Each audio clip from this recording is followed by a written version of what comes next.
والصلاة والسلام على سيد المرسلين وعلى آله وأصحابه أجمعين. قال الله تبارك وتعالى في كلام المجيد والفرقان الحميد: أعوذ بالله من الشيطان الرجيم. بسم الله الرحمن الرحيم. إذا وقعت الواقعة ليس لوقعتها كاذبة خافضة رافعة إذا رجت الأرض رجا وبست الجبال بسا فكانت هباء منبثا وكنتم أزواجا ثلاثة. صدق الله العظيم وصدق رسوله النبي الكريم ونحن على ذلك من الشاهدين والشاكرين والحمد لله رب العالمين. مکرم قرار علماء کرام اور ایمان والے بھائی، آپ کے سامنے سورہ واقعہ کی چند آیتیں پڑھی گئی. اس صورت میں اللہ تبارک و تعالیٰ نے جن لوگوں نے قیامت کا انکار کیا اور جو یہ کہہ رہے تھے کہ مرنے کے بعد دوبارہ زندگی کیسے ہوگی، اللہ تبارک و تعالیٰ نے ایسے لوگوں کا جواب دینے کے لیے فرمایا کہ اذا وقعت الواقعہ، جب یہ واقع ہونے والی چیز یعنی قیامت واقع ہوگی، لیس لوقعتها کاذبہ، اس کے واقع ہونے میں کوئی جھوٹی بات نہیں ہے، سچی بات. دوسری جگہ فرمایا الحاقۃ ملحاق، ثابت ہونے والی چیز ثابت ہو. اسی طرح آگے فرمایا خافضۃ رافعہ، جب یہ قیامت آئے گی تو کچھ لوگوں کو پست کر دے گی اور کچھ لوگوں کو بلند کرے گی. جنہوں نے دنیا میں اللہ پاک کی نافرمانی کی، اپنے آپ کو بڑا سمجھا، ایسوں کو وہاں پست کیا جائے. اور جنہوں نے اللہ اور اس کے رسول کی اطاعت کی، اللہ پاک کے احکام کی بجاوری کی، رافعہ ایسوں کو اللہ پاک بلند فرمائے. چاہے دنیا والے ان کو کم تر سمجھتے ہوں، لیکن آخرت میں ان کا مرتبہ اللہ پاک کی یہاں بلندی والا ہے. گویا عزتیں اور ذلتیں وہاں تقسیم ہوگی اور قیامت کا منظر بتلا دے گا کون صحیح عزت والا ہے اور کون صحیح ذلت والا ہے. اذا رجت الارض رجا، اللہ پاک کی طرف سے زمین کو ہلایا جائے.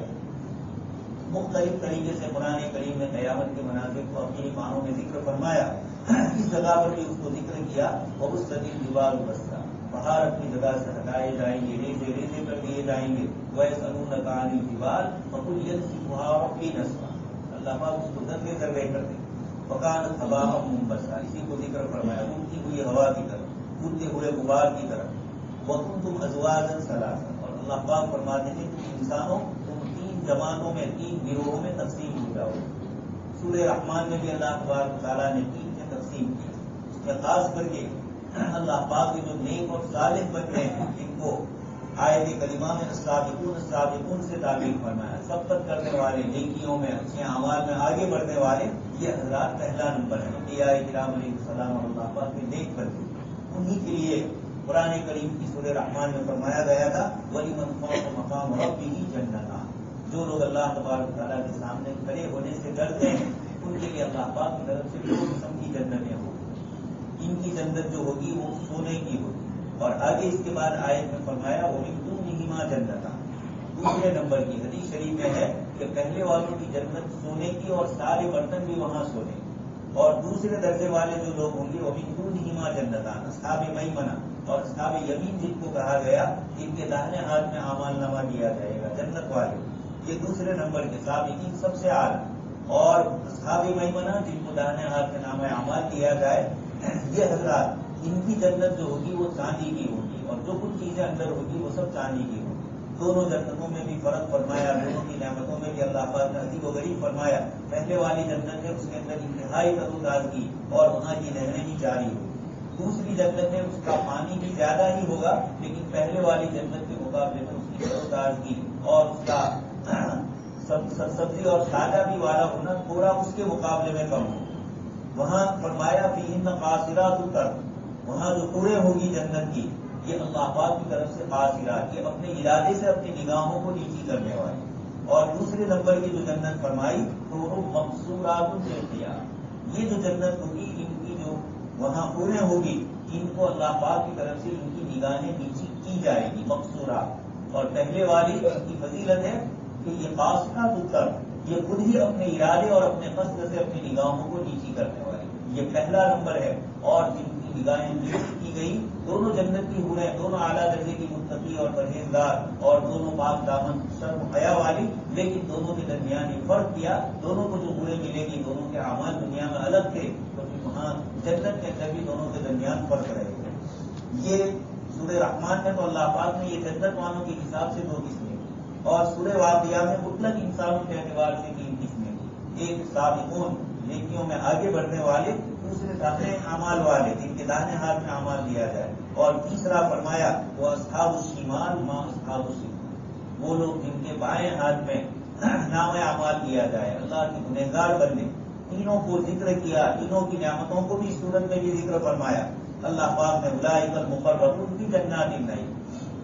پھر اس کے بعد سورت کے ختم ہونے پر پھر مختصر طور پر ان تینوں کا بھی ذکر فرمایا۔ اس بیچ کے اندر اللہ تبارک تعالیٰ نے اصحاب شمال کا یعنی نافرمان بندوں کا جو ذکر کیا، ان کے لیے جو جہنم کا جو تذکرہ فرمایا ہے آیات کے اندر، فی سموم و حمیم، انتہائی گرم لو ہوگی۔ یہ دنیا کی جو ہم دیکھ رہے ہیں وہاں کی لو اس سے خطرناک ہوگی۔ حمیم انتہائی گرم کھولتا ہوا پانی پیا جائے گا، اور جیسی وہ پیئیں گے اندر کی ہڈیاں جلنے لگے گی، کتنے لگے گی، لیکن موت نہیں آئے گی۔ مسلسل یہ تکلیفیں پریشانیاں آتی رہے گی۔ ذل میں یحموم، سایہ ہوگا، اس سائے کے اندر بھی گرم ہوا ہی آئے گی۔ لا بارد ولا کریم، نہ کوئی ٹھنڈک ہوگی، نہ چین و سکون، امن و عافیت ہوگی۔ انہم کانوا قبل ذلک مترفین، دنیا کے اندر اتراتے تھے، تکبر کرتے تھے، اللہ پاک کا انکار کرتے تھے۔ وکانوا یصرون علی الحنث العظیم،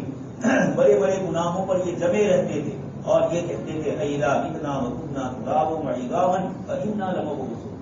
کیا جب دنیا میں ہماری موت آ جائے گی، مٹی ہو جائیں گے، ہماری ہڈیاں بوسیدہ ہو جائے گی، فإنا لمبعوثون، کیا دوبارہ ہمیں زندہ کیا جائے گا؟ او آباؤنا الاولون، ہمیں کچھ نظر نہیں آ رہا، اور نہ ہمارے باپ دادا بھی اس سے پہلے مرے، ان میں سے کسی کو ہم نے دیکھا کہ واپس آئے ہوں۔ اللہ پاک اس کا جواب دیتے ہیں قل ان الاولین والآخرین لمجموعون الی میقات یوم معلوم، آپ کہہ دیجیے کہ قیامت کے دن سارے اگلے اور پچھلے سب کے سب لمجموعون، سب کو جمع کیا جائے گا۔ ثم انکم ایھا الضالون المکذبون لآکلون من شجر من زقوم، پھر جہنمیوں تمہیں زقوم کا گوبر کا درخت، کانٹے دار درخت کھلایا جائے گا، فمالئون منہ البطون، جس سے تم اپنے پیٹ کو بھرو گے، فشاربون علیہ من الحمیم، یہ گوہر کا درخت یہ بھی نہ اگلتے بنے گا نہ نگلتے بنے گا، انتہائی پریشانی ہوگی۔ اللہ پاک نے یہ سارے مناظر جنت اور جہنم کے ذکر کی۔ حضرت مولانا سید ابو الحسن علی الندوی رحمۃ اللہ علیہ ایک مرتبہ حضرت مولانا شاہ وسیع اللہ رحمۃ اللہ علیہ کی خدمت میں کہیں بیان کے لیے جا رہے تھے، مفکر اسلام، اور حضرت مولانا شاہ وسیع اللہ رحمۃ اللہ علیہ نے پوچھا مولانا آپ کس پر بیان کریں، کوئی موضوع ہوگا، عنوان ہوگا؟ حضرت نے اس کو ذکر کیا، فرمایا کہ نہیں،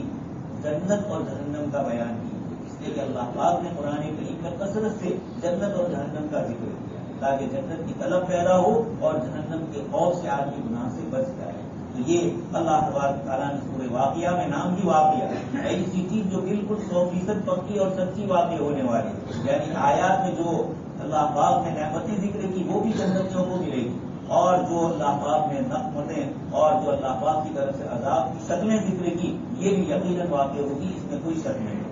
تو فشاربون علیہ من الحمیم، کھائیں گے پیٹ کے اندر گوہر کا درخت، ان شجرۃ الزقوم طعام الاثیم کالمہل یغلی فی البطون، کالمہل یغلی فی البطون، پیٹ کے اندر یہ پریشان کرے گی۔ روایتوں میں آتا ہے پتنیاں جل جائے گی، فشاربون، اور پتنیاں باہر نکل آئے گی، لیکن موت واقع ہونے والی نہیں، یہ مسلسل تکلیف رہے گی۔ فی عمل ممددہ، اس میں بارے میں ایک چھوٹی سی صورت میں فرمایا جہنم کے اندر پہاڑ ہوں گے آگ کے، اور چڑھا اس کو کہا جائے گا کہ چڑھو اس کو، اور وہ چڑھیں گے، ہاتھ رکھیں گے، انتہائی سخت گرم ہوں گے، ہاتھ جھلس جائیں گے، چمڑیاں اس کی یوم تبدل الارض غیر الارض، زمین بھی بدل جائے گی، اور تمہاری ان کی چمڑیاں جہنمیوں کی 13 پارے اللہ پاک فرماتے ہیں یہ سب جلسا لیا جائے گا، یہ سب کا سب کالا ہو جائے گا لیکن موت نہیں آئے گی۔ یہاں بھی فرمایا فشاربون شرب الہیم، انتہائی سخت پیاس لگی ہوگی، اور گلے میں جو گوہر کا درخت کھایا ہوگا وہ اٹکا ہوا ہوگا، تو کچوکے اس کے اندر آ رہے ہیں۔ ایسے موقع پر جیسے پیاسا اونٹ ہوتا ہے اور یہ پانی کے گار کے اوپر پینے کے لیے دوڑتا ہے، یہ جہنمی جہنم کے اس پانی کے پینے کے لیے ایسے ہی دوڑیں گے۔ فشاربون شرب الہیم، اور اسی طرح طلب اور لذت سے پینے کی چاہت ہوگی، لیکن یہ پانی گرم کھولتا ہوا ہے۔ ھذا نزلهم یوم الدین، اللہ پاک فرماتے ہیں یہ قیامت کے دن ان کی مہمانی ہوگی، یہ اللہ پاک کی طرف سے دھمکانے کے لیے فرمایا۔ جہاں جنت کے لیے کہا گیا نزلا من غفور رحیم، وہاں بھی نزول آیا مہمانی، لیکن ان کی مہمانی شاندار ہوگی اور ان کی مہمانی اس طرح ہوگی۔ آگے اللہ پاک فرماتے ہیں یہ سب کیوں ہوگا؟ نحن خلقناکم فلولا تصدقون، اے انسانوں ہم نے ہی تمہیں پیدا کیا لیکن تم ہماری آخرت کی تصدیق نہیں کرتے ہو، مرنے کے بعد کی زندگی کا یقین نہیں کرتے ہو، ایک اللہ کی الوہیت اور خدائیت اور اس کی واحدیت کو مانتے نہیں۔ اب انسان کو اللہ پاک کی صورت کے اندر عجیب و غریب مناظر ذکر فرماتے ہیں کہ انسان کو اپنے اوپر دیکھو، افرأیتم ما تمنون، جب ماں اور باپ ملتے ہیں، مرد اور عورت ملتے ہیں اور یہ پانی عورت کی رحمداری میں جمع ہوتا ہے، اللہ پاک فرماتے ہیں افرأیتم ما تمنون، اے انسانوں کیا تم دیکھتے ہو جب تمہاری پیدائش ہوتی ہے اللہ پاک اس منی کے ناپاک قطرے کو، مائے مہین کو اللہ تبارک تعالیٰ عورت کی رحمدانی میں بتکاتے ہیں مرد کے ذریعے، فأنتم تخلقونہ ونحن الخالقون، اے انسانوں ماں کے پیٹ میں ایک پانی ہے، اس پانی کو انسانی شکل، ایک سیال اور جامد اور لکوڈ چیز ہے، اس کو ایک جامد اور شکل دی جا رہی ہے، یہ کون دے رہا ہے؟ اس سیال مادے کے اوپر کون تصویر بناتا ہے؟ ماں کی رحمداری کے اندر، یہ ارحام کے اندر تصویریں بنانا، شکلیں اور صورتیں بنانا۔ سورہ آل عمران کے پہلے رکوع میں اللہ پاک نے فرمایا هو الذی یصورکم فی الارحام، ماں کی رحمداری میں یہ تمہاری تصویریں پانی کی شکل میں بنانا اور پھر اس کو مختلف طبقوں سے گزار کر ثم قسونا العظام لحما فتبارک اللہ احسن الخالقین، وہ اللہ ہے جو پانی سے لے کر ہڈی، یہ گوشت اور لوتھے اور یہ سب کو جمع کرتے ہیں اور ایک زندہ انسانی شکل اللہ پاک دیتے ہیں۔ نحن قدرنا بینکم الموت، وہی خدا اس انسان کو موت دیتے ہیں۔ وما نحن بمسبوقین، تم اللہ سے آگے نہیں بڑھ سکتے۔ دنیا میں لوگ کہیں چھٹک جاتے ہیں، جیلوں سے بھاگ جاتے ہیں اور نہ معلوم کیا کیا شکلیں اپنے آپ کو بچانے کی کرتے ہیں، وہاں اس طرح نہیں ہوگا۔ ہر چہار سمت سے سراج توہا، ایک آیت میں اللہ پاک نے فرمایا جہنم کو ہر چہار سمت سے فرشتوں نے گھیر لیا ہے، کوئی ادھر ادھر چھٹک نہیں سکے گا وہاں۔ الا نبدل امثالکم وننسیکم فیما لا تعلمون، تمہارے جیسے انسان کتنے ہم بنائیں، وننسیکم فیما لا تعلمون، اور تم جانتے نہیں ہو ہم کس طرح دوسری پیدائش میں تمہیں کریں گے۔ ماں کے پیٹ میں مختلف مرحلوں سے گزارا انسان کچھ نہیں جانتا تھا، جب پیدا ہونے والا جانتا تھا اور جب جس کے پیٹ میں بچہ ہے وہ ماں جانتی ہے کہ اللہ کی ذات سب کچھ رزق دیتی ہے، سب اس کی حفاظت فرماتی ہے۔ آگے اللہ پاک فرماتے ہیں وَلَقَدْ عَلِمْتُمُ النَّشْأَةَ الْأُولَىٰ فَلَوْلَا تَذَكَّرُونَ، پہلی مرتبہ کی یہ پیدائش ہم نے تمہاری کر دی، پھر بھی سمجھ میں نہیں آ رہا ہے کہ دوبارہ وہ خدا پیدا کرنے پر قادر ہے جس نے پہلی مرتبہ بلا نمونہ پیدا کیا۔ أَفَرَأَيْتُم مَّا تَحْرُثُونَ، آگے فرماتے ہیں تم کھیتی کرتے ہو، أَأَنتُمْ تَزْرَعُونَهُ أَمْ نَحْنُ الزَّارِعُونَ، یہ کھیتی کے اندر بیج ڈالنا بالکل خشک جگہ ہے اور اس کے اندر انسان بیج ڈالتا ہے، اسی لیے علماء کرام فرماتے ہیں کھیت اور کاشتکار سے زیادہ اللہ کی ذات پر توکل اور بھروسہ کسی کو، یہ بیچارہ بنجر زمین میں بیج ڈال رہا ہے اس امید کے اوپر کہ اللہ تبارک تعالیٰ بارش کر سکے، اور پھر بھی کھیتی کے پکنے تک کے مختلف مرحلوں میں بارش کا محتاج، گرمی کا محتاج، سردی کا محتاج، اور زیادہ بارش ہو گئی تو پریشان، کم ہوئی تو پریشان، اچانک کوئی اللہ پاک کی طرف سے ببول آ گیا، کھیتی تیار ہے، ابھی دیکھ لیا آپ نے بالکل مارچ اور اپریل کے مہینے میں شمالی گجرات کے اندر تیرو اور دوسری چیزیں پک رہی ہے اور ایسے موقع پر بارش آئی، ایک کاشتکار اللہ پاک فرماتے تمہاری کھیتی کو کون بچاتا ہے، کون حفاظت کرتا ہے۔ 4 سے 5 سال پہلے بارش کم ہوئی، ایک صاحب کاشتکار ہے بڑے، میں نے ان کو پوچھا کیا حال تھا، انہوں نے کہا بارش تو کم ہوئی لیکن اللہ پاک نے زمین کے اندر ایسی نمو اور ایسی زمین کے اندر ڈھیلاپن پیدا کر دیا کہ خود عجیب و غریب انداز سے کھیتی ہمارے اندازے سے زیادہ بڑھتی، یہ اللہ پاک کا نظام ہے۔ زیادہ بارش ہو تو بھی کیا، کم ہو تو بھی اللہ تبارک تعالیٰ کس طریقے سے کاشتکاروں کو پوچھیے، شروع میں اندازہ نہیں ہوا اور کھیتی پکتے پکتے اللہ پاک نے زیادہ کھیتی دے، اناج اور غلہ زیادہ دے، قیمتیں زیادہ آ گئی، عجیب و غریب، یہ سب اللہ پاک کا نظام ہوتا ہے۔ اللہ پاک فرماتے ہیں یہ بیج جو زمین میں تم نے ڈالا اس کو تم اگاتے ہو یا ہم اگاتے ہیں، لَوْ نَشَاءُ لَجَعَلْنَاهُ حُطَامًا فَظَلْتُمْ تَفَكَّهُونَ، اگر ہم چاہیں تو سخت آندھی آ جائے اور زیادہ بارش ہو جائے، سخت سردی پڑ جائے، سخت گرمی ہو جائے، اللہ پاک فرماتے ہیں حُطَام، اس کے اندر سب چیزیں آ گئی، فَظَلْتُمْ تَفَكَّهُونَ، تم ہاتھ دھرے رہ جاؤ، اِنَّا لَمُغْرَمُونَ، اور تم یہ کہو آپس میں کہ ہم تو دھوکے میں پڑ گئے، یعنی ہماری کھیتی میں کچھ نہیں ہوا، بل نحن محرومون، بلکہ ہم محروم ہو گئے، آگے اللہ پاک فرماتے ہیں انسان افرأیتم الماء الذی تشربون،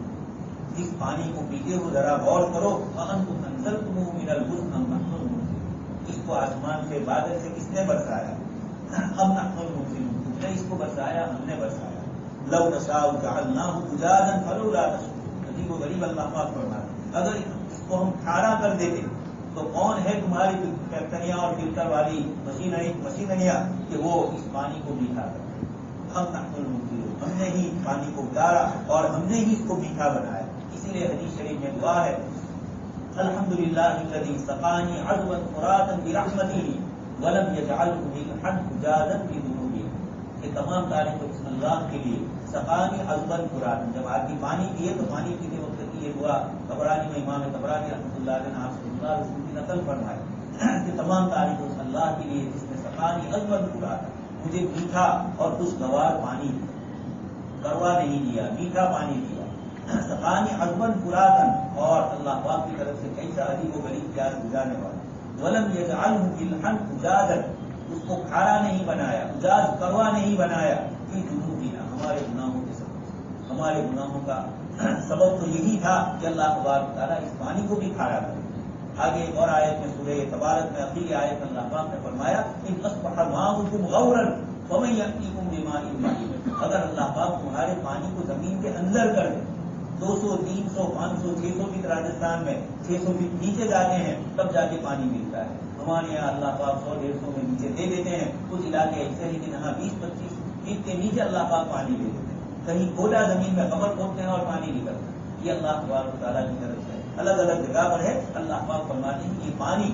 ہماری کتنی بڑی نعمت، اے انسان تو ایک پانی کا قطرے کا محتاج، تو ایک روٹی کے ٹکڑے کا محتاج، روٹی کا ٹکڑا اور اناج اور غلہ یہ ہمارے پاس آتا ہے، کن کن مرحلوں سے گزر کر روٹی ہمارے پاس آتی ہے۔ حضرت مولانا علی میاں نقوی رحمۃ اللہ علیہ نے عربی میں کتاب لکھی ہے قراءۃ الراشدہ، اور اس کے اندر انہوں نے ایک سبق لکھا ہے جس کے اندر لکھا روٹی پوچھتی ہے میں تیرے پاس کہاں سے آتی ہوں، کیسے آئی، پورا روٹی کا قصہ آپ نے نقل کیا۔ اللہ پاک روٹی کو یہاں اشارے میں فرما رہے ہیں کہ یہ غذا تجھے کس طریقے سے مل گئی۔ افرأیتم النار التی تورون، یہ جو آگ جلاتے ہو روشن کرتے ہو، یہ گیس اور یہ کیروسین اور یہ ساری جتنی چیزیں نئی نئی جو کچھ بھی ہے آگ بھی ہے، سب اللہ پاک ہی کا نظام ہے، زمین میں بھی اللہ پاک نے رکھا تھا۔ پہلے زمانے کے انسانوں کے پاس مشینریاں نہیں تھی، معلوم نہیں تھا، اللہ پاک نے ہمارے زمانے میں یہ گیس اور یہ ساری چیزیں پیدا فرمائی۔ اللہ تبارک تعالیٰ فرماتی یہ ساری آگ اور یہ ساری روشنیاں اور یہ ساری بجلی کے کنبے یہ کس نے دی؟ انتم انشأتم شجرتها ام نحن المنشئون، اس کے درختوں کو تم نے اگایا یا ہم نے اگایا؟ نحن جعلناها تذکرة ومتاعا للمقوین، مسافروں کے لیے، مقیم لوگوں کے لیے سفر کے اندر یہ درخت فائدہ مند ہوتے ہیں، پھل بھی دیتے ہیں، سایہ بھی دیتے ہیں، لکڑی کے لیے بھی کام آتے ہیں، کھانے پینے اور غذائیت کے کام کے آتے ہیں، یہ سب اللہ پاک فرماتے ہیں فسبح باسم ربک العظیم، یہ اسی اللہ اور اسی پروردگار اعلیٰ کی یہ ساری نعمتیں ہیں۔ اس لیے اللہ تبارک تعالیٰ آگے فرماتے ہیں انسانوں کو کہ تم کہاں جا رہے ہو، انہ لقرآن کریم فی کتاب مکنون لا یمسہ الا المطہرون، اس قرآن کی عظمت کو سمجھو، فلا اقسم بمواقع النجوم، اللہ پاک قسم کھا رہے ہیں، لا یہاں ظاہر ہے، اللہ پاک فرماتے ہیں ستاروں کی طلوع اور غروب ہونے کی جو جگہیں ہیں اللہ تبارک تعالیٰ اس کی قسمیں کھا رہے ہیں اور خود فرماتے ہیں انہ لقسم عظیم لو تعلمون، اگر تم جانو یہ اللہ پاک کی طرف سے بہت بڑی قسم ہے۔ اور کیا ہے آگے یہ قسم کھانے کے بعد اللہ پاک نے جو چیز ذکر فرمائی، جواب قسم دنیا میں بھی ہوتا ہے، ایک آدمی قسم کھاتا ہے کیوں؟ اپنی کوئی بات پکی کرنے کے لیے، اللہ پاک بھی قسم کھا رہے ہیں اور آگے اپنی ہی قسم کو بہت بڑی فرما ہے۔ اللہ پاک کو محتاج کی اور ضرورت نہیں تھی کسی قسم کی، لیکن اللہ پاک آنے والے مضمون کو اہم بتلانے کے لیے فرماتے انہ لقرآن کریم، یہ انسانوں یہ اللہ پاک کی طرف سے معزز قرآن، معزز فرشتے لے کر آئے، معزز نبی کے ذریعے آیا اور کریم ذات کی طرف سے آیا، ما غرک بربک الکریم، یہ سب کریم ہی کریم فی کتاب مکنون، لوح محفوظ میں اللہ پاک نے اس کو ہر قسم کے شر سے، ہر قسم کی وہاں اس قرآن کریم تک پہنچنے کی باطل طاقتوں سے اللہ پاک نے وہاں بھی محفوظ رکھا اور دنیا میں بھی محفوظ رکھا۔ اللہ پاک نے چیلنج فرما دیا اور اس چیلنج کے مطابق دنیا کتنی کروٹیں لیتی رہے، لوگ قرآن کریم میں کتنی تبدیلی کرنا چاہے، لیکن آپ سن چکے ہیں واقعات، اللہ تبارک تعالیٰ نے اس کو ایسے محفوظ رکھا کہ ہر قسم کی شر اور فتنے سے محفوظ، چھوٹا سا بچہ بھی دیکھ رہے ہیں تراویح کے اندر، ایک حافظ صاحب ہے جس کو بیچارے کو کوئی نہیں پوچھ رہا ہے، لیکن تراویح میں وہ پیچھے سے نکالے گا، غلطی نکالے گا، اور غلطی ہوگی تو اس کی غلطی کو لینا ہوگا۔ یہ اللہ پاک نے اپنے کلام کی برکتیں اور عظمتیں رکھی۔ حضرت عمر رضی اللہ عنہ فرماتے تھے نحن قوم اعزنا اللہ بالاسلام، کہ ہم بدو قوم تھی، عرب کے اوپر کوئی حکومت کرنے کے لیے تیار نہیں تھا کہ ان پر حکومت کون کرے۔ ہلال و روم کی سلطنتیں ان کی بارڈر پر آ کے رک جاتی تھی، یہ لوگ وہاں حکومت نہیں کرتے تھے کہ ایسوں پر کون اجل لوگوں پر حکومت کرے۔ اللہ پاک نے ان کو ان میں ایک رسول بھیجے جناب نبی اکرم صلی اللہ علیہ وسلم کو، اور ان کو لوگوں کا سردار بنایا۔ تبھی تو رستم پوچھ رہا ہے کہ کیسے آئے تم لوگ، اور صحابی جواب دیتے ہیں ہم نے آئے اللہ تعالی، اللہ نے بھیجا۔ حضرت عمر اپنے دور خلافت کے اندر ایک جگہ پر جا کر کھڑے رہتے تھے اور روتے تھے، اور یہ کہتے تھے کہ میں یہاں اونٹ چرانے آتا تھا، مجھے اونٹ چراتے آتا نہیں تھا۔ میرے والد خطاب یہ کہتے تھے کہ تو دنیا میں کیا کرے گا، تجھے بکریاں اور اونٹ چراتے نہیں آتے۔ اور اللہ پاک نے آج لاکھوں انسانوں کا مربی بنایا۔ اللہ پاک نے 10 لاکھ مربع میل، مربع یعنی اسکوائر مائل، 10 لاکھ مربع میل کی حکومت حضرت عمر رضی اللہ عنہ کے ماتحت کی۔ آپ کے دور خلافت میں اتنی بڑی سلطنت، اللہ پاک نے آپ کو والی بنایا، اور آپ نے یہ فرمایا کہ دریائے دجلہ کے اس کنارے اگر کوئی ایک بکری بھی بھوکی مر جائے گی تو عمر سے سوال ہوگا کہ تیری رعیت میں یہ کیوں۔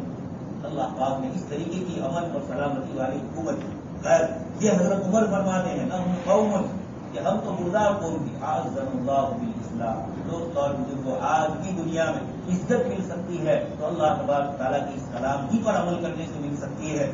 لا یمسہ الا المطہرون، اللہ پاک فرماتے ہیں اس کو چھونے والے پاکیزہ لوگ ہی ہوتے ہیں۔ حضرت امام غزالی رحمۃ اللہ علیہ اس آیت کے ماتحت یہ فرماتے ہیں کہ لا یمسہ الا المطہرون، تو ظاہری حکم فرمایا کہ بے وضو اس کو چھویا نہ جائے، لیکن جب ہمارے بدن کے اعضاء قرآن کے ظاہر سے مل رہے ہیں، یہ تو قرآن کریم کے الفاظ اور قرآن کریم کے نقوش ہے، اصل جو قرآن ہے وہ اللہ پاک کا کلام ہے۔ تو حضرت امام غزالی رحمۃ اللہ علیہ اس کا تعلق سینے سے۔ حضرت امام غزالی رحمۃ اللہ علیہ فرماتے ہیں کہ جب قرآن کے ظاہر کو چھونے کے لیے باوضو ہونا ضروری، ظاہری گندگی سے پاک ہونا ضروری، تو قرآن کے باطن کو حاصل کرنے کے لیے بھی دل کا، اندرون کا، ہمارے قلب کا، غیبت سے، چغلی سے، حسد سے، بغض سے، تکبر سے، عناد سے، تحسد سے، تجسس سے، یہ ساری جو چیزیں قرآن کریم نے گزشتہ کل کی تراویح میں جن چیزوں سے ہمیں منع فرمایا، ان سب چیزوں سے ہمارے دل کو پاک کرنا ہوگا، تو اندر سینے کے اندر اللہ تبارک تعالیٰ کا یہ دین اور اللہ پاک کا یہ کلام آئے گا۔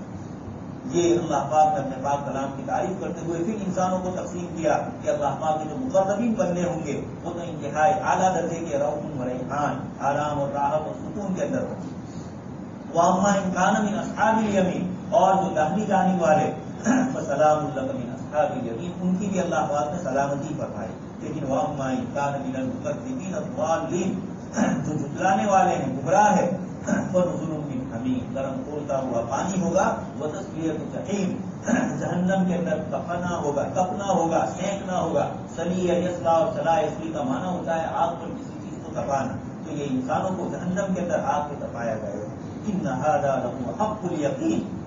یہ بات نعوذ باللہ منظر قصہ کہانیاں نہیں ہے، جنت اور جہنم کو پیدا کرنے والی ذات خود اس آیت میں یہ فرما رہی ہے ان هذا لهو حق الیقین، یہ بالکل یقینی اور پکی بات ہے۔ فسبح باسم ربک العظیم، اس لیے جنت میں جانے سے پہلے پہلے اللہ پاک کی تسبیح اور تحمید بیان کرو تاکہ وہ پاک ذات آپ کو جنت کی نعمتوں سے سرفراز کرے۔ اس کے بعد والی سورت سورہ حدید ہے۔ حدید کا معنی لوہا، چونکہ یہاں اللہ پاک نے ایک آیت کے اندر فرمایا وَأَنزَلْنَا الْحَدِيدَ فِيهِ بَأْسٌ شَدِيدٌ، کہ ہم نے لوہے کو پیدا کیا۔ لوہا ہزاروں اور لاکھوں قسم کی مشینریوں کے لحاظ سے انسان استعمال کرتا ہے، اللہ پاک نے زمین میں سے اس کو نکالا اور انسانوں کے فائدے کے لیے۔ ان آیات میں تھوڑے اشارے ہیں عجیب و غریب، اس لیے کہ یہ سورہ حدید اللہ پاک کی اس میں مادی زندگی کی طرف لگنے والے بھوتکواد اور دنیا کی خواہشات کو طرف اور دنیا کی طلب کے اندر لگنے والوں کو بھی ذکر کیا، اور بالکل دنیا کو چھوڑ کر سنیاسی پن اور رہبانیت اختیار کرے ان کو بھی اللہ پاک نے اس صورت میں ذکر کیا۔ یہودیوں کے اندر الم یأن للذین آمنوا ان تخشع قلوبهم لذکر اللہ وما نزل من الحق ولا يكونوا كالذين اوتوا الكتاب من قبل فطال عليهم الامد فقست قلوبهم، یہ اللہ پاک نے یہود کا ذکر کیا۔ یہود کو تورات دی گئی، اللہ کی کتاب دی گئی، آسمانی وحی ان کے پاس آئی، لیکن یہودیوں نے اس کی قدر نہیں کی اور دنیا کی نعمتوں اور دنیا کی چیزوں کی طرف لگ گئے۔ اللہ پاک نے ایمان والوں کو، مسلمانوں کو اس آیت میں یہ تنبیہ فرمائی کہ یہ دنیا میں ہم نے مادی چیزیں بھی دی ہے، ان کو استعمال کرنا ہے، لیکن انہی کا ہو جانا، انہی کا غلام بن جانا، انہی کے لیے عبادتوں کو چھوڑنا، نماز کے اوقات میں تمہاری تجارت تمہیں نماز سے روک رہی ہے، حلال اور حرام سے تمہیں روک رہی ہے، حلال اور حرام کا فرق معلوم نہ ہو، یہ اس طرح دنیا کی جتنی بھی چیزیں ہیں مادیت کی، اس صورت میں تو اس کو ذکر کیا۔ اور آگے والے پارے کے اندر 28ویں پارے میں مال اور اولاد ان کا کثرت سے ذکر فرمایا، لا تلہکم اموالکم ولا اولادکم ان من ازواجکم واولادکم عدوا لکم، بار بار تنبیہ فرمائی۔ یہاں پر اللہ تبارک و تعالیٰ نے مادیت اور بھوتک طاعات اور دنیا کی چیزیں اور دنیا ہی کے اندر رہ جانا اور آخرت اور دین کی طرف مائل نہ ہونا فرمایا کہ یہ یہود کی صفت ہے، ان کو ہم نے کتاب دی تھی لیکن وہ اس طرح ہو گئے، کیا ہوا؟ فطال علیہم الامد، مدت ان پر لمبی ہو گئی۔ یہ عجیب جملہ ہے، جوانی میں شیطان یہ کہتا ہے کہ آج نہیں کل میں عبادت کر لوں گا، کوئی حقوق ادا کرنے ہیں تو کہا ابھی نہیں بعد میں ادا کر دوں گا، مرنے سے پہلے اللہ کی راہ میں دے دیں گے۔ یہ اس طرح کی جو انسان سوچتا ہے، اللہ پاک فرماتے ہیں یہ جو امید پہ ہونا کہ آئندہ کر لوں گا، آئندہ پر بھروسہ کیا ہے، کس کو کام بند ہو جائے، یہ یہود کو اللہ پاک نے کتاب اللہ کی، تورات کی ناقدری کرنے کی وجہ سے اللہ تبارک تعالیٰ نے ان کے دنوں کو سخت کر دیا، اور دنوں کو سخت کرنے سے پہلے کیا ہوا؟ طال علیہم الامد، مدتیں ان پر لمبی ہو گئی۔ آج بھی نیکی کرنے کے لیے مدت کر رہا ہے کہ کل کروں گا، پرسوں کروں گا، یہ جو ہو رہا ہے اس کا نتیجہ ہوتا ہے فقصد قلوبہم۔ اللہ پاک نے خود یہ فرمایا، خاص ذکر کیا، معلوم یہ ہوا کہ آدمی آج اور کل پر ٹالتا ہے تو دل سخت ہو جاتا ہے۔ اللہ پاک نے اسی کو فرمایا فقصد قلوبہم، یہودیوں کا یہ حال ہوا تو امت محمدیہ کو اس سے ڈرا ہے، اور فرمایا اعلموا ان اللہ یحیی الارض بعد موتها، اللہ پاک مرنے کے بعد زندہ کریں گے۔ اگلی آیت میں مثل الذی یقرض اللہ قرضا حسنا، آدمی کو مال اللہ کی راہ میں خرچ کرنے سے اس کا دل روکتا ہے اس کو، اللہ پاک نے فرمایا جو اللہ کی راہ میں دے گا قرض حسن، صحابی کا باغ ہے اور اپنے باغ سے نکل گئے، اپنے اہلیہ کو کہا کہ وہ متحدہ نکل جاؤ، 600 کھجور کے درخت کا باغ ہے، اور یہ آپ صلی اللہ علیہ وسلم کو فرماتے ہیں اللہ کے رسول صلی اللہ علیہ وسلم نے اللہ کے دین کے لیے اللہ کی راہ میں دے دیا، جب اللہ پاک قرض مانگتے ہیں تو میں نے یہ قرض اللہ کو دے دیا۔ آپ صلی اللہ علیہ وسلم کی بیوی دہدا وہ بھی اسی طرح جلدی سے نکلے اور یہ کہا کہ تمہاری تجارت کامیاب ہو گئی، تمہاری عورتیں ہوتی تو کہا پاگل تو نہیں ہو گئے ہو، دماغ ٹھکانے ہے کہ نہیں، اللہ کی راہ میں 600 درخت والا باغ، لیکن یہاں صحابیہ وہ بھی ایسی، وہ یہ فرمانے کہ اللہ کے رسول کہ تمہارا یہ کاروبار اور تمہاری تجارت کبھی کامیاب ہو گئی، تم نے بہت اچھا اللہ پاک سے سودا ہے، یہ اللہ پاک نے اس کی طرف اشارہ فرمایا، یہ ایمان والوں کو فرمایا۔ لیکن آگے اللہ تبارک تعالیٰ پھر عیسائیوں کا بھی ذکر کرتے ہیں، دنیا کی حقیقت ذکر کرتے ہوئے کل تراویح میں آیت سن چکے، عجیب و غریب یہ سورہ حدیث کی ایک ایک آیت عجیب و غریب انداز میں اللہ پاک نے ذکر فرمائی، دنیا کی پوری حقیقت بتلا دی ہے، اعلموا انما الحیات الدنیا لعب ولہو وزینۃ وتفاخر، بچپن میں آدمی چھوٹا بچہ ہوتا ہے، کھیل تماشے میں ہوتا ہے، تھوڑا اس سے بڑا ہوتا ہے، زیب و زینت، بال میرے اچھے ہو، کپڑے اچھے ہو، پھر اور آگے بڑھتا ہے تو مال و دولت کے اندر آگے بڑھتا ہے، تفاخر بینکم، اور پھر اس سے آگے وتکاثر فی الاموال والاولاد، اور عمر بڑی ہوتی ہے تو مال اور اولاد کی جائے، بہت سارے کوئی پوچھیں گے نہیں لیکن کہیں گے میرا ایک لڑکا انگلینڈ ہے، کہیں گے میری فلانی اتنی کھیتی ہے، میری اتنی دکان ہے۔ ایک صاحب انگلینڈ سے آئے، بیچارہ جاہل آدمی تھا، اس سے باتیں کر رہے تھے اور اس کو کہہ رہے تھے میرا اتنا ہے، میں نے کہا بھائی اس کو بیچارے کو آپ سے، لیکن کیا ہے قرآن نے یہی فرمایا تکاثر فی الاموال، لوگوں کے سامنے اس کا ذکر کرتے ہیں، خوشی محسوس کرتے ہیں، حالانکہ اس نعمت سے وہ خود کتنا فائدہ اٹھا سکے گا یہ تو اللہ ہی جانے، لیکن مال اور دولت ہوتی ہے تو آدمی اس کی کثرت بھی چاہتا ہے اور لوگوں کے سامنے اس کی کثرت کو ذکر کی ہے، انسانی فطرت، اللہ پاک نے قرآن کریم کی یہ فطرت انسانی کو ذکر کی ہے، اسی لیے تیسرے پارے میں فرمایا زُيِّنَ لِلنَّاسِ حُبُّ الشَّهَوَاتِ، کہ انسانوں کے دل میں خواہشات کی محبت ڈالی گئی۔ حکیم الاسلام حضرت خالد طیب صاحب رحمۃ اللہ علیہ فرماتے ہیں کہ اللہ پاک نے ہی ڈالی، لیکن آیت میں اللہ پاک نے یہ نہیں فرمایا کہ ہم نے تمہارے دل میں چیزوں کی خواہش ڈالی، زُيِّنَ مجہول کا صیغہ فرمایا، زُيِّنَ لِلنَّاسِ لوگوں کے دل میں ڈالی گئی، حالانکہ یہ فطرت اللہ پاک کی طرف سے ڈالی گئی، اگر یہ محبتیں نہ ہوتی تو یہ دنیا کی سرسبزی اور شادابی نہ ہوتی، قرآن نے اسی کی طرف اشارہ کیا، وَرَهْبَانِيَّةً ابْتَدَعُوهَا مَا كَتَبْنَاهَا عَلَيْهِمْ، یہودی دنیا میں آگے تھے تو عیسائی دنیا سے دور تھے، اور یہ جنگلوں کی راہ، سنیاسی پن اور جوگ پن کے اندر تھے، رہبانیت اور نن بنے ہوئے تھے اور نن بنی ہوئی تھی عورتیں بھی، اور یہ جنگلوں کے اندر رہتے تھے، انسانی زندگی سے ان کا کوئی تعلق نہیں۔ یہ دونوں افراد و تفریق، وہ بھی صحیح نہیں، یہ بھی صحیح نہیں۔ سورہ حدید میں اللہ پاک نے اس کو بیلنس بتلایا کہ دنیا کو برتنے سے ہی تو آخرت کمانا ہے، اور شریعت مطہرہ میں حضرت مولانا صاحب وسیع اللہ رحمۃ اللہ علیہ فرماتے ہیں 4 فرض ہے، نماز، روزہ، زکوٰۃ اور حج، اس میں 2 بڑی عبادتوں کا تعلق مال سے۔ زکوٰۃ ہوگی مال کو ادا کریں گے، حج آپ کے پاس استطاعت ہوگی تو ادا کریں گے۔ تو مال بھی اللہ کی نعمت ہے، اس کی نفی نہیں ہے، لیکن اس کا بیلنس بتلایا کہ اس کو کس طرح استعمال کرنا ہے۔ حضرت شاہ عبد القادر جیلانی رحمۃ اللہ علیہ اور مولانا روم وغیرہ نے، ان حضرات نے مثالوں کے ذریعے سمجھا۔ حضرت مولانا روم رحمۃ اللہ علیہ فرمانے کی کشتی پانی کے اندر ہے، نیچے پانی ہے اور اوپر کشتی ہے، اور کشتی منزل تک پہنچ گئی، لیکن اگر اس کشتی کے اندر ذرا برابر سیلاب اور سوراخ پڑ گیا اور کشتی کے اندر سے پانی کشتی میں آنے لگا تو یہی پانی کشتی میں آ کر کشتی والوں کو ڈبو دے۔ یہ مولانا روم رحمۃ اللہ علیہ فرماتے ہیں یہ تمہارا مال اور دولت دل سے باہر ہو، بدن کے اعضاء کے استعمال کرنے کے لیے ہو، مکان استعمال، فرنیچر، گاڑیاں سب کے لیے ہو، یہ دل کے اندر جگہ نہ دے۔ لیکن دوستو ہے مشکل، تو مولانا روم یہ فرماتے ہیں کہ جب تک یہ مال تیرے پاس ہے اور یہ دل کے اندر نہیں آیا، وہاں تک تو یہ تیری کشتی پار کر دے گا، لیکن اندر آ گیا، اللہ کے فرائض ادا کرنے سے روک رہا ہے، زکات ادا کرنے سے روک رہا ہے، مال میں بخل آ رہا ہے، دوسروں کے حقوق ضائع ہو رہے ہیں، وراثت ادا نہیں ہو رہی ہے،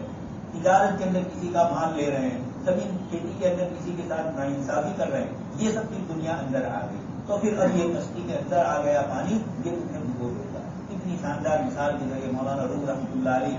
فارسی کے اندر مثال لے کر ہمیں سمجھاتے ہیں۔ اللہ تبارک تعالیٰ نے ان آیات میں کسی کی طرف اشارے فرمائے۔ دنیا کی حقیقت کیا ہے؟ کاشتکار کو کھیتی سرسبزی اور سادہ بھی ہوتی ہے، 2 مہینے کی 3 مہینے کی کھیتی، اور پھر اس کے بعد پوری کھیت کے اندر پیلا بن آ جاتا ہے، کاشتکار کھیتی لے لیتا ہے، یا کبھی اچانک کوئی اللہ پاک کی طرف سے ہوا چونکے اور کوئی نہ کوئی ایسی مصیبت آئی، ختم ہو گئے۔ اللہ پاک فرماتے انسانی زندگی کا بھی یہی حال، بچے کو پڑھایا، دیکھ رہے ہیں سورت کے اندر 12ویں کے کتنے ٹاپ نمبر کے بچوں کے نمبر آتا ہے، اور دنیا سے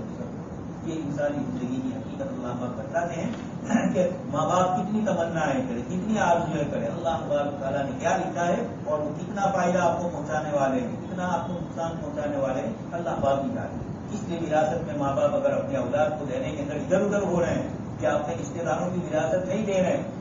ایک صاحب وراثت میں مجھے کہنے لگے میری بیٹیوں کو دوں گا تو داماد ہی استعمال کریں گے، اللہ پاک آپ سے زیادہ جانتے ہیں۔ قرآن میں پہلے سے فرما دیا آباؤکم وابناؤکم لا تدرون ایہم اقرب لکم نفعا، کہ تمہارے باپ اور تمہارے بیٹوں کے اندر کون تمہیں فائدہ پہنچائے گا، کون کم پہنچائے گا، کون زیادہ پہنچائے گا۔ اللہ پاک فرماتے ہیں ایہم اقرب لکم نفعا، کون زیادہ نفع تمہیں دے گا، اللہ پاک کی جانتے ہیں۔ اس لیے وراثت کے اصول میں اپنی عقل مت چلاؤ، اللہ پاک کے قانون کو مد نظر رکھو۔ اللہ پاک نے جو فرمایا ہو، جتنا فرمایا ہو اس کو دیا جائے گا تو زندگیوں میں چین اور سکون آئے گا۔ اللہ پاک فرماتے ہیں ومل حیات الدنیا الا متاع الغرور، دنیا کی زندگی دھوکے کا سامان۔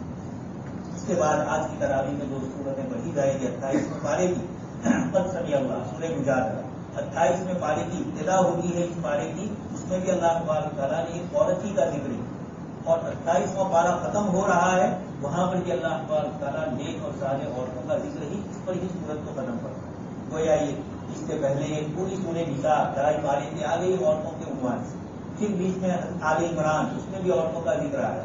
حضرت موسیٰ علیہ السلام کے واقعات آئے، ان کی والدہ کا ذکر آیا، ان کی بہو کا ذکر آیا، فرعون کی اہلیہ کا ذکر آیا، حضرت مریم رضی اللہ عنہا کا کثرت سے عدد معلوم میں ذکر آیا۔ اس بارے میں بھی اللہ تبارک تعالیٰ نے اور عجیب و غریب جو لوگ یہ کہتے ہیں کہ اسلام نے عورتوں کا حق نہیں دیا، یہ آیت کا شان نزول ہی یہ ہوا کہ ایک مرد نے جاہلیت میں آپ صلی اللہ علیہ وسلم کی تشریف لانے سے پہلے عرب کے اندر یہ دستور تھا، ہمارے یہاں بھی لوگ کبھی بول لیتے ہیں، مسئلے آتے ہیں، انہوں نے اپنی بیوی سے یہ کہا عربی میں انتی علیہ تذری، تو میرے لیے میری ماں کی پشت کی طرح، یعنی ماں جیسے حرام اس طرح تو میرے لیے حرام۔ جاہلیت میں طلاق دینی ہوتی تھی تو ایسا جملہ بولتے تھے، ہمارے یہاں بھی مسئلے آتے ہیں، کبھی کبھار لوگ اس قسم کا جملہ بول دیتے ہیں، یا جیسے شوہر انتی علیہ حرام کہے تو میرے لیے حرام ہے، وہاں بھی وہی مطلب ہوا کہ ماں جیسے حرام، بہن حرام، محرم عورتیں حرام، اس طرح کی تو بھی حرام۔ نیت اگر اس کی یہ ہے کہ طلاق پڑ جائے، خیر یہ ہوا کہ ایک مرد نے اپنی بیوی کو اس طرح طلاق، عمر زیادہ دونوں کی ہو چکی تھی، بچے بھی ہو چکے تھے، اور اب یہ عورت زمانے کی شریف عورتیں تو شوہروں کو آج بھی چھوڑنا نہیں چاہتی ہے، اب یہ انہوں نے یہ جملہ کہہ دیا۔ آپ صلی اللہ علیہ وسلم پر اس سے پہلے کوئی حکم اللہ پاک کی طرف سے اس مسئلے میں نہیں آیا۔ آپ صلی اللہ علیہ وسلم نے فرمایا کہ اللہ پاک کی طرف سے جو وحی آئے گی اس کے مطابق تمہارا جواب دیا جائے گا، لیکن چونکہ اب تک یہی سمجھا گیا کہ اس سے طلاق ہوتی ہے، ابھی تک کوئی فیصلہ میں نہیں کرتا۔ یہ عورت اللہ کے رسول صلی اللہ علیہ وسلم کی خدمت میں آئی، یہ تو یہی سمجھی کہ جاہلیت میں طلاق ہے تو ابھی بھی طلاق ہی ہوگی، اس کو پریشان تھی۔ یہ حضرت عائشہ صدیقہ رضی اللہ تعالیٰ عنہا کے حجرے میں کمرے میں آئی، اور اس روم کے اندر اکیلے حضرت اللہ کے رسول، حضرت عائشہ اور وہ عورت۔ یہ عورت اللہ کے رسول صلی اللہ علیہ وسلم سے بالکل قریب آ کر اپنی شکایت کر رہی ہے کہ میرے شوہر نے میرے ساتھ ایسا کیا۔ حضرت عائشہ فرماتی کہ میں اسی روم میں بیٹھی ہوئی، چھوٹا سا تو میرا، لیکن وہ کیا کہہ رہی میں نہیں سن رہی، اتنا معلوم ہے کہ کچھ کہہ رہی ہے، لیکن کیا قصہ ہے مجھے معلوم نہیں، اتنا آہستہ وہ کہہ رہی ہے۔ اور اللہ پاک فرماتے ہیں قد سمع اللہ قول التي تجادلك في زوجها، کہ آپ کے ساتھ ایک عورت اپنے شوہر کے متعلق چپ چاپ بحث کر رہی ہے، یہ ساتویں آسمان پر اللہ تبارک تعالیٰ نے قد سمع اللہ پاک نے سن لیا۔ حضرت عائشہ صدیقہ فرماتی ہے کہ اللہ تبارک وسیع سمعہ، حضرت عائشہ کا جملہ ہے کہ اس ذات خداوند قدوس کی قوت سماع سننے کی طاقت کیا ہے کہ میں یہاں حجرے میں بیٹھی ہوں اور میں نہیں سن رہی ہوں، اور اللہ تبارک تعالیٰ آیت نازل فرماتے ہیں آپ صلی اللہ علیہ وسلم کو واللہ یسمع تحاورکم، وہ آپ سے چپکے چپکے کہہ رہی ہے، اور اللہ پاک تستکی الی اللہ، اپنے شوہر کے متعلق اللہ پاک سے شکایت کر رہی ہے، شکایت کا مطلب درخواست کر رہی ہے کہ میرے مسئلے میں کوئی فیصلہ کیا جائے، اور اللہ یسمع، اللہ پاک سن رہے ہیں، فوراً اللہ پاک نے پھر احکام نازل۔ یہ عورتوں کے متعلق شریعت اسلامیہ کا یہ حکم بتلایا کہ ایک عورت پر ظلم ہوا، اللہ پاک نے آسمان سے آئے تھے نا، ایک عورت پر جھوٹا الزام لگایا گیا حضرت عائشہ صدیقہ رضی اللہ تعالیٰ عنہا پر، اللہ پاک نے سورۃ انزلناہا وفرضناہا کے ذریعے حضرت عائشہ صدیقہ رضی اللہ تعالیٰ عنہ کی پاک دامنی بتائی۔ حضرت فرعون کی بیوی حضرت آسیہ فرعون کی بیوی ہے، لیکن جب وہ ایمان لے آئی اللہ تبارک تعالیٰ نے قرآن کریم میں ان کا ذکر فرمایا۔ آج کی صورت، آج کی اس تراویح میں عقیدی رکعت کے اندر جو پڑھا جائے گا اس کے اندر یہی قصہ ذکر کیا گیا، حضرت مریم کا قصہ اللہ پاک نے ذکر کیا، اور یہ بھی ذکر کیا کہ یہی عورتیں نیک لوگوں کے نکاح میں تھی لیکن خود ایمان نہیں لائی، تو حضرت لوط علیہ السلام کی بیوی، حضرت نوح علیہ السلام کی بیوی، باوجود نبی کی بیوی ہونے کی جب انہوں نے کفر اور شرک کیا تو اللہ پاک نے ان کو جہنم میں پہنچا، اور فرعون کے گھر میں رہنے والے آسی لیکن ایمان لے آئی، اللہ تبارک تعالیٰ نے وہ، اور اسی طرح حضرت مریم کا اللہ پاک نے ذکر فرمایا۔ یہ سارے واقعات عورتوں کے ذکر کر کے ان کی اچھائیوں کو ذکر کیا، اور یہ بھی بتلایا کہ عورت کا سماج میں کیا مقام ہوتا ہے، عورت ٹھیک ہوتی ہے تو گھر کا پورا ماحول درست ہوتا ہے، اس لیے اور عورت اگر بگڑتی ہے تو ماحول بگڑتی ہے، اس لیے وہی بچوں کا سب سے پہلے مقصد ہے، بچہ اپنے باپ کے مقابلے میں ماں سے زیادہ سیکھتا ہے، زیادہ ماں ہی کے ساتھ ہے، یہ اللہ تبارک تعالیٰ نے ان صورتوں کے ذریعے بتلایا ہے۔ اس صورت میں ایک تو مسائل ذکر کیے، معلوم یہ ہوا کہ حلال اور حرام کے کھانے پینے کی چیزوں میں، اور اسی طرح میاں بیوی کے جو مسائل ہوتے ہیں اس کو جاننا بہت دوستوں ضروری ہے۔ کئی مسائل ایسے ہیں کہ لوگ جانتے نہیں ہیں اور پھر غلطی سے وہ کام کر لیتے ہیں، اب مفتی صاحب کے پاس مسئلہ پوچھنے کے لیے جاتے ہیں تو اس کا حل اس وقت نہیں نکلتا، اس لیے کہ وہ آگے گزر چکے ہوئے ہوتے ہیں۔ اس لیے یہ آیات بتلاتی ہے کہ اللہ تبارک تعالیٰ نے جیسے نماز، روزہ وغیرہ عبادتیں فرض فرمائی، بندوں کے آپس کے حقوق اور سب سے زیادہ میاں بیوی کے حقوق، اس لیے کہ یہ اتنے لطیف اور باریک حقوق ہے کہ ان کو تقویٰ سے ہی اللہ پاک نے ذکر کیا۔ سورہ نساء میں بھی کثرت سے تقویٰ والی آیتیں میں نکال کی، اور آج کی تراویح میں سورہ طلاق آ رہی ہے، اس میں بھی تقویٰ ہی کو 5 مرتبہ ذکر کیا، اور تقویٰ پر 5 انعام کو ذکر کیا۔ حضرات مفسرین فرماتے ہیں کہ نکاح کے وقت بھی اور طلاق کے موقع پر بھی تقویٰ کو اللہ پاک نے ذکر کیا، آ رہی ہے اس وقت بھی اس کے ساتھ معاملہ تمہارا اللہ کا خوف ہوگا تو ہی تم عورت کے ساتھ اچھا سلوک کرو گے، ورنہ وہ بیچاری ماں باپ کے گھر سے اگر کچھ کمزوری ہے، باپ انتقال کر گئے ہیں یا بھائی کے ساتھ اچھا سلوک نہیں ہے تو شوہر اس کو دبائے گا کہ اس کا کوئی پوچھنے والا نہیں۔ یہ نفسیات کی سائیکولوجی اس کے نکاح سے پہلے تقوی کو کرنا ہے، اور پھر میاں بیوی آپس میں ایک دوسرے کے ساتھ اختلاف ہو رہے ہیں اس موقع پر بھی اللہ پاک نے تقویٰ کا حکم، طلاق دیتے وقت بھی تقویٰ کو ذکر کیا کہ طلاق میں بھی تمہاری طرف سے وہ غلطی نہ ہو، 3 طلاق دینے والے آج بھی لوگ موجود ہیں۔